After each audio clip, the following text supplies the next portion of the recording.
And welcome everyone. आज की video में हम पढ़ने वाले हैं डॉक्ट्रिन ऑफ वेवर। तो वेवर का मतलब क्या होता है? वेव का मतलब होता है छोड़ देना, त्याग कर देना। तो ये डॉक्ट्रिन ऑफ वेवर हम पढ़ने वाले हैं with respect to fundamental rights.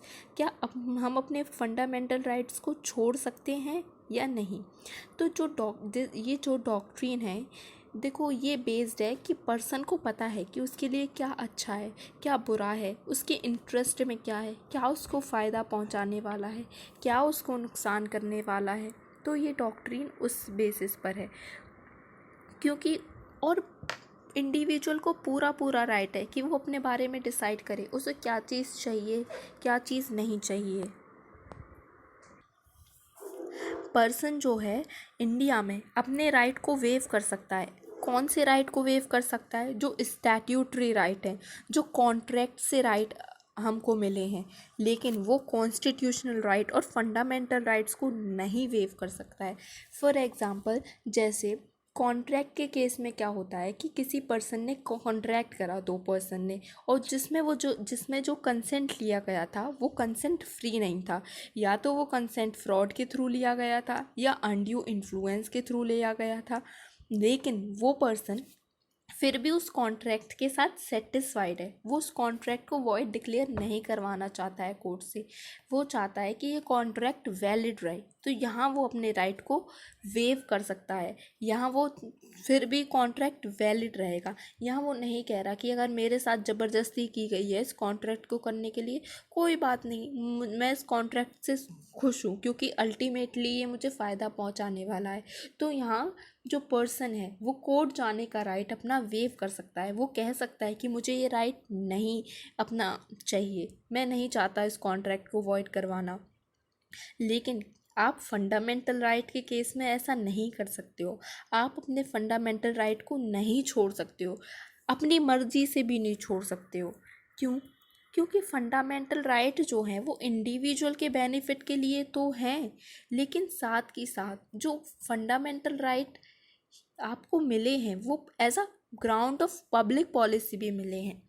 कि प्रियम्बल में हमको क्या कहा गया है? प्रियम्बल का एम ये है कि जस्टिस एस्टैब्लिश करना, सबको इक्वालिटी देना, सबको हमको अपॉर्चुनिटीज़ देनी है, सबको इक्वल स्टेटस देना है।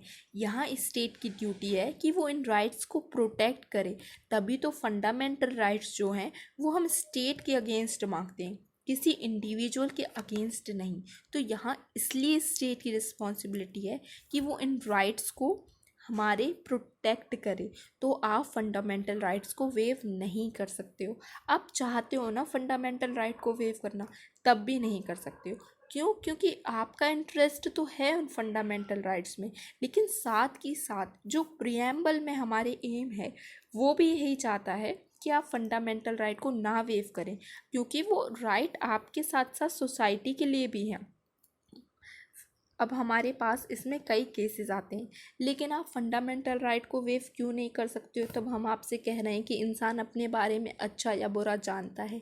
देखो, अगर आप अपना फंडामेंटल राइट वेव करने लगे ना, तो आपका एक्सप्लॉयटेशन होना शुरू हो जाएगा। जो पावरफुल लोग हैं वो वीक को हमेशा दबाएंगे। वो उनके साथ क्राइम कमिट करेंगे और वो कहेंगे कि तुम कोर्ट मत जाओ, हम तुमको इतना पैसा दे देंगे, तुम्हें खाने 2 वक्त की रोटी मिल जाएगी। भाई, इंसान को चाहिए क्या? वो कमाना चाहता है, वो बस अर्न करना चाहता है। वो चाहता है कि उसकी फैमिली अच्छे से पढ़ लिख जाए। अब किसी के पास इतना पैसा नहीं है पढ़ाने का, और वो अपने राइट को वेव करने के बाद उस राइट को पा ले रहा है, वो उतने पैसे पा ले रहा है कि वो एजुकेशन पा सकता है, तो वो अपना राइट वेव ही करेगा ना। लेकिन स्टेट कहता है नहीं। भाई, अगर आप ऐसा करने लगे ना, तो जो गरीब लोग हैं, जो नॉर्मली इकोनॉमिक कंडीशंस की वजह से तो जाते नहीं हैं, लेकिन फिर अमीर लोग उनको हमेशा, या फिर जो पावरफुल लोग हैं वो उनको हमेशा दबा के रखेंगे। वो उनको लालच देते रहेंगे कि तुम अपना कोर्ट मत जाओ, तुम अपना राइट मत मांगो, हम तुमको ये सब कर दे रहे हैं, हम तुमको ये चीज़ दे रहे हैं, हम तुमको इतना पैसा दे रहे हैं, हम तुम्हारी एजुकेशन में पैसा खर्च कर देंगे, हम तुमको रहने के लिए घर दे देंगे, हम तुम्हें काम दिलवा देंगे। तो भाई इन देखो, एक जो वीक और पुअर स्ट्रेटा के लोग हैं, उनके पास है ही क्या चीज़? उनके पास कोर्ट ही तो है, उनके पास जुडिशियरी तो है अपने राइट को इन्फोर्स करवाने के लिए। अगर वो अपना वही राइट क्लेम नहीं करेंगे तो हमको इतने सारे राइट जो मिले हैं, हम यहाँ जस्टिस की बात करते हैं, इक्वालिटी की बात करते हैं, ये चीज़ तो सारी चली ही जाएंगी ना। वो चीज़ आप इस्टेब्लिश ही नहीं कर पाओगे, क्योंकि यहाँ आप फंडामेंटल राइट को वेव करने का राइट इंडिविजुअल के हाथ में दे रहे हो। तो ये चीज़ नहीं होती है। तो इसमें हमारे पास कई केसेस आए, क्या आप अपने फंडामेंटल, जिसमें क्वेश्चन था क्या आप अपने फंडामेंटल राइट को वेव कर सकते हो। तो हमारे पास इसमें केस है Basheshwar Nath versus income tax commissioner Delhi and Rajasthan. इसमें ये हेल्ड हुआ था कि आप अपने फंडामेंटल राइट को वेव नहीं कर सकते हो। इसके पहले भी हमारे पास कई केसेस आए जिसमें डॉक्ट्रिन ऑफ वेवर की बात की गई। उसमें से एक केस है Behram Khurshid Pesikaka versus state of Bombay. इसमें कहा गया तो जो फंडामेंटल राइट हैं वो हमें प्रियम्बल के एवज में मिले हैं। प्रियम्बल क्योंकि एम करता है कि वो सॉवरेनिटी लाए, वो डेमोक्रेसी लाए, वो रिपब्लिक लाए, और वो सबको प्रोवाइड करे, सारे इंडिविजुअल, सारे सिटीजन को दे justice in terms of social, economic and political, liberty of thoughts दे, बोलने की आज़ादी दे, वो उनको बिलीफ का राइट दे, उनको वर्शिप का राइट दे, उनको इक्वालिटी दे, उनको अपॉर्चुनिटीज़ दे कि जो वो चाहें, जिस फील्ड में चाहें, जिस प्रोफेशन को चूज़ करना चाहें वो कर सकें। उसके बाद हमारे पास केस आता है Olga Tellis versus Bombay municipal corporation. इसमें ये हेल्ड हुआ था कि कॉन्स्टिट्यूशन के अगेंस्ट कोई एस्टॉपल नहीं है। आप भाई अपने फंडामेंटल राइट को चाहते हो ना, अपने फंडामेंटल राइट को वेव करना, तो भी नहीं कर सकते हो। क्यों? क्योंकि हमारा प्रियम्बल का क्या, हमेशा हमारी जो फाउंडिंग फादर्स एंड मदर्स थे, उन्होंने हमें प्रियम्बल में अपना एम लिख दिया कि वो हमेशा चाहते थे कि सोसाइटी में इक्वालिटी आए, सबको जस्टिस मिले, डेमोक्रेसी एस्टैब्लिश हो, किसी के साथ एक्सप्लॉयटेशन ना हो, हमेशा पावरफुल जो है वो वीक को दबाए नहीं। तो उन्होंने एक ऐसा हथियार दिया वीक पीपल को कि अगर उनके फंडामेंटल राइट का वायलेशन हो रहा है तो वो कोर्ट जाएं, जुडिशियरी से मांगे। भाई एक वही तो उनके पास पूरा मीडियम है कि वो अपने राइट को इन्फोर्स करवा सकते हैं, वरना सोसाइटी के आसपास हम देखते हैं पावरफुल हमेशा वीक को दबाता ही है। तो उनके पास ये एक हथियार दे दिया, अगर आप ऐसा कर रहे हो, पावरफुल अगर वीकर के राइट को एक्सप्लॉइट कर रहा है, आप ऐसा नहीं कर सकते हो। और वीकर खुद चाहता है ना कि हाँ वो अपने राइट दे दे, वो एक्सप्लॉइट होता रहे, वो तभी भी ऐसा नहीं कर सकते। इतनी अपॉर्चुनिटीज़ स्टेट ने हमको नहीं दी। तो हमने डॉक्ट्रिन ऑफ वेवर में इसको समराइज़ करते हैं कि हमने पढ़ा क्या।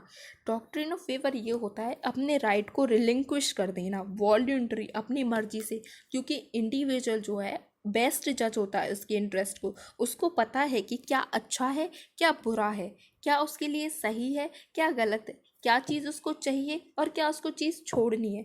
लेकिन फंडामेंटल राइट वो अपने नहीं छोड़ सकता है। As a matter of public policy आप अपने फंडामेंटल राइट को वेव नहीं कर सकते हो, क्योंकि हमारी जो कॉन्स्टिट्यूशन है उसने एम करा है सोसाइटी में जस्टिस लाना, इक्वालिटी एस्टैब्लिश करना, राइट सबको देना हमारे कॉन्स्टिट्यूशन का एम है। किसी को अपनी मर्जी से राइट छोड़ने का एम नहीं है। लेकिन लीगल राइट के केस में आप ऐसा कर सकते हो, क्योंकि वो भाई इंडिविजुअल टू इंडिविजुअल की बात हो जाती है। क्योंकि तभी तो जहाँ उस इंडिविजुअल को चॉइस दिया गया है कि आप अपना लीगल राइट इस पोस्ट कॉन्ट्रैक्ट केस में छोड़ना चाहते हो तो आप वैसा कर सकते हो। लेकिन फंडामेंटल राइट जो है वो बहुत ही क्रूशियल है ह्यूमन डिग्निटी के लिए, वो बहुत ही ज़रूरी राइट है, तो आप उन्हें नहीं छोड़ सकते हो। आप चाहते हो ना तभी भी नहीं छोड़ सकते हो। ठीक है, थैंक यू। आज के लेक्चर में इतना ही।